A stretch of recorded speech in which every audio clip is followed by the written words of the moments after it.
আসসালামু আলাইকুম ওয়া রাহমাতুল্লাহি ওয়া বারাকাত।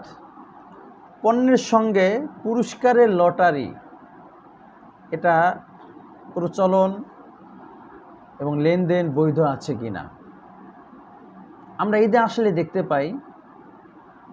একটি মার্কেটের পক্ষ থেকে ঘোষণা করা হয় যে কেউ যদি আমাদের মার্কেট থেকে পণ্য কিনে তাহলে সাথে সে এই পুরস্কারটাও পেয়ে যাবে।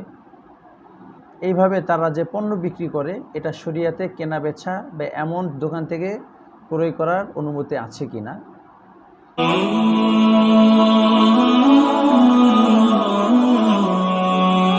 এর উত্তর হলো, যদি এই পুরস্কার দেওয়ার কারণে পণ্যের স্বাভাবিক গুণগত মান কমানো না হয়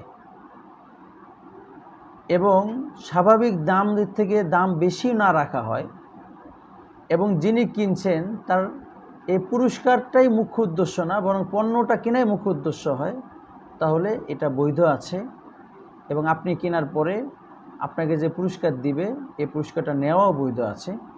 তবে যদি আপনার পণ্য উদ্দেশ্য না হয়, শুধু পুরস্কারের উদ্দেশ্য হয়, তখন আপনার জন্য এটা হয় কেনা বেচা, আপনার জন্য এটা এমন কাজ করা মাকরুহ হবে, অপছন্দনীয় হবে।